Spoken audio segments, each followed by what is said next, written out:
Peace, family. What's going on? I know it's been a minute. Got to get my life together when it comes to this here, dropping these videos and stuff like that. Being structured, being organized, big. But anyway, peace, man. How y'all doing? Cornez here, man. Purcell Investments, LLC, trying to get this thing off the ground. Um, I don't even know what my last video was about. I did make one. I don't know why I didn't put it up. Just recapping, let y'all know a little bit what's going on, man. So I did close my first deal, baby. I closed it. I closed my first deal.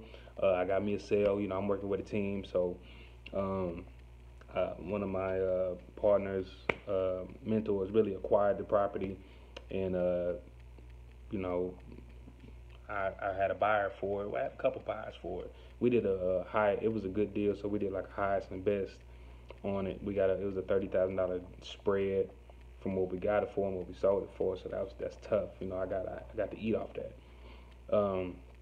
Just know you can't get out here and grind to do it. You know what I'm saying? Especially your first deal, you can do it by yourself, whether you're door knocking, cold calling, whatever band decides. You can get out here and make it happen. Eventually, though, during the process, you will want to replace yourself to do from doing certain things so you can scale up and grow. So that's for you to decide, because I know that it's a big decision to say, am I going to do it? Because the more work you put in, the bigger that check gonna be, you know. But the learning curve from having somebody to mentor you, guide you, and that you can call is tough. So even if you're working by yourself, man, get you some people you can work with, or JV, or call, or have brunch with once a week or something, and just talk so you can raise your IQ. That helps. But yeah, man, I did that, man. So it helps to go through that process, building a relationship with I brought the buyer to the table. He had a lender, so I'm speaking with his hard money lender. I'm speaking with the title company. Hey, this is Cornez. What do you need? Oh, okay, you haven't talked to him? I'll be sure to get that to you. Click, call the other person. Hey, what's going on? What's going on? They said they haven't received it yet. Oh, really? Oh, you're gonna? Okay, yeah. CC me a copy of that too, please. Boom. Call the buyer. Hey, what's going on? Everything good? Okay. Have you heard anything from the title company? Oh man, you might want to get to do that. Da, da, da. You know what I'm saying? So having that built my real estate IQ, da, da, da, da, as well as it makes me seem, whether you want to call me eager or whatever, I'm building a relationship with these people. I've never dealt with them. They never dealt with me. But I want to be professional. I want to be in the mix and know what's going on. Now, after that contract is signed and submitted to the escrow title company, I could just be done with it and walk away. But what happens is, if the closing date on the contract is 3 weeks from now, normally like 2 weeks, and we could probably close in a week and a half, whatever the case may be, they're gonna be dragging their feet because they're like, oh, the contract said we can close on this day. Well, yeah, but we want to close as soon as possible because we don't want any hiccups, and we want to, iron out all the hiccups, all the wrinkles ahead of time to make sure we have a smooth transaction. You know what I'm saying? So did that, and I did that. So next time I deal with any one of these three people, these three individuals, now we have a sort of relationship and understanding of how it's going to go, and that's beautiful. So that's just on the real estate investment side, using that wholesaling vehicle, as is a lot of people right now, just to get in the game, build your IQ network, and save up some capital to actually start investing in, because cash flow is king. We know that, but we need active money right now to maintain, so we can build up to get them assets to provide us that passive income. You know what I mean? So with that being said, I know y'all really come here for a few of these business credit nuggets. I don't know why you come here, but thank you for the handful of people that are here right now, and it's on me to really keep pumping this out. But anyway, a couple things I wanted to talk about was I went into T-Mobile and got a business phone account for the business. Now, since the business was new, they required. Well, let me backtrack. So, ahead of that, maybe sometime last year, I opened up a business bank account with AT&T because I was already with them, and they opened up me a business bank account. But what happened was I went in there, and you got to stand in your square when you know what you're trying to do. So it's like, oh, your business is new. It's going to cost you, I don't know how many dollars, a few $100s to open up a line.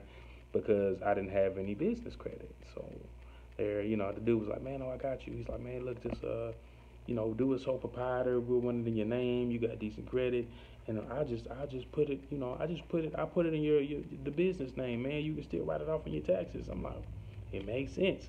Nah, what I should have done was stand on my square and just ask more questions of why it costs more money, and then try to figure my way around it, because I didn't necessarily want them linked. It depends on what you're trying to do, but I'm trying to build my profile separately. And I have PG'd a couple credit cards and things like that, which I think I have discussed. So I did that for a while, and then I realized, why am I cutting these corners? I was cutting corners with the business address. I'm cutting corners with the phone, and I had the means to not to. So I was like, nah, man, let me not cut corners. Let me be serious about what I'm doing. Let me believe in what I'm doing. Nah, you don't want to just be doing stuff and breaking yourself. But it does get to a point where you have to, you have to believe in yourself. You have to know what you're doing. You have to know your profits and losses, and not all that, what you're spending, what you're making. But I was like, at the time, I'm like, okay, I can handle this. So went into T-Mobile and said, hey, because they got cheaper prices, so I've been told, and they do. So I went into T-Mobile and I said, hey, this is what I want to do. He was like, okay, you got a new business you want to connect? I said, no, I don't care what it is.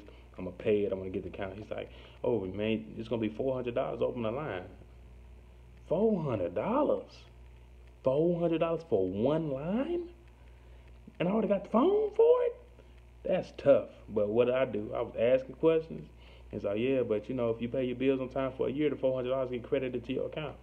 Okay, now a little more incentive. It's still a lot of money for one line, but guess what? The business did have it in there, and I could do that. So I said, okay, we'll do it. Boom, open it. You know what I'm saying? And then after he told me that it get credited, also in my heart, my head, mind, whatever you want to call it, I was like, I'm gonna change that. I'm gonna show them that I'm serious about opening this account, that I have multiple lines I want to open, and we gonna change that. And sure enough, I mean, it took some going in there, dealing with the representatives, calling on the phone, and finally getting in touch with the business regional manager due to, I think it's a PCR override, something like that. I wrote it down. I don't know where I put it. So I think it is PCH. No, I think it's PCR override. And you got to get like the business regional the manager, and he will assist. He assisted me to get it down to $10 a line, and then credit the $400 to my account. So now instead of me paying the bill, it's just been coming out to $400 that I put down.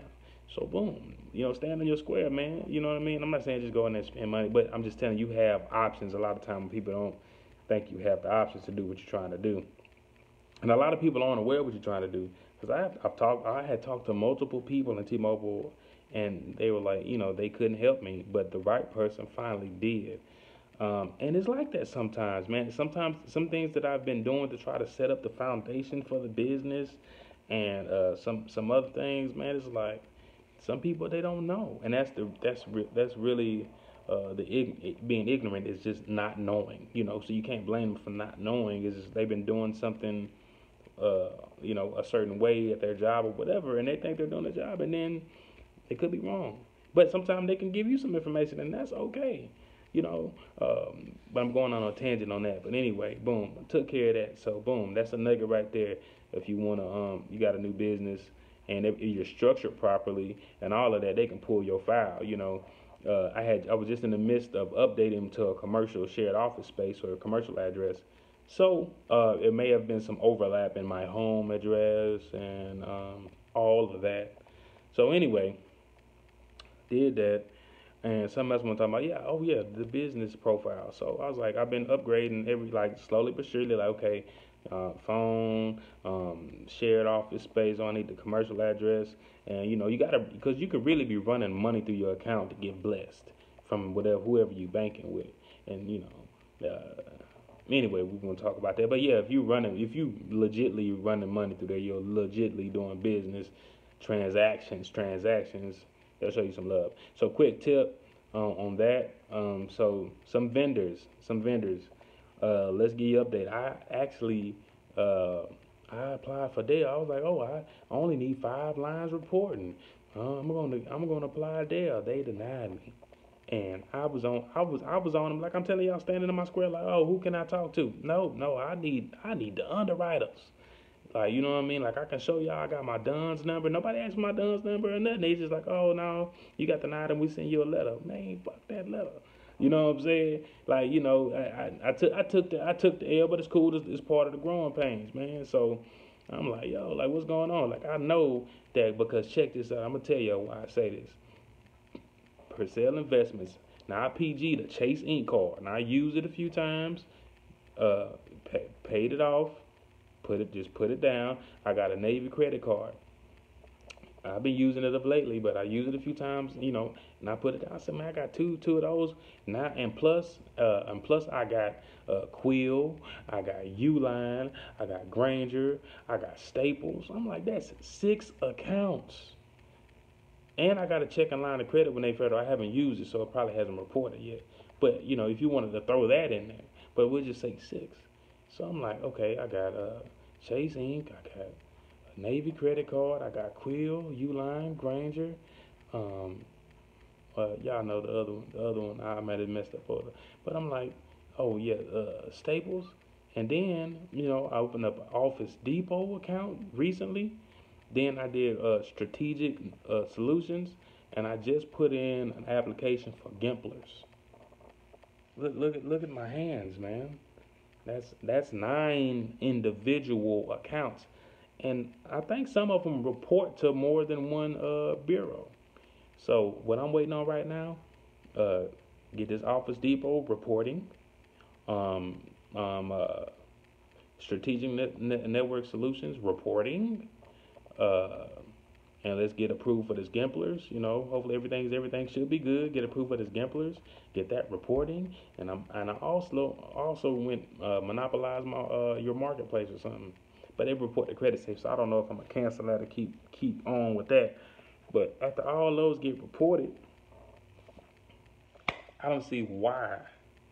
You know, unless it was something with the setup that I was like I shouldn't be approved. Because right now, if I look at my NAV, which is it's free, but you got a person you can pay for, but you can monitor your Experian and your Dun & Bradstreet, your Paydex score, and then your I forget what it's called, but your Experian credit score as well. So mine one Experian 78 and Paydex is 80 right now. You know, so I'm like, I should be good to go. You know what I'm saying? After all these accounts open, and besides the Chase Ink and the Navy Fed, all of them was no PG. So we gonna see how I go. Like I said, man, I'm getting a message, but that's what I've been working on, man. So I know I probably just gave y'all a few nuggets just then about some vendors. I'm not gonna lie to you. You know, some of the vendors, I got a net 20 with Office Depot. That's fine. I pay it like that anyway. A lot of vendors come from looking at Credit Suite.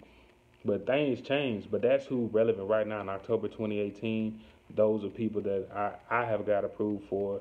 And majority of them, besides, like I said, besides Chase Ink and the Navy, everything else is strictly just off the EIN and the structure. You know what I'm saying? And we talked about that. So, with that being said, man, I'm out. Peace. I just wanted to give y'all a quick update. And for the few of y'all that come across this here, man, you know, like, comment, ask me some questions, man, and give me some topics to cover, and we'll get into it. Peace.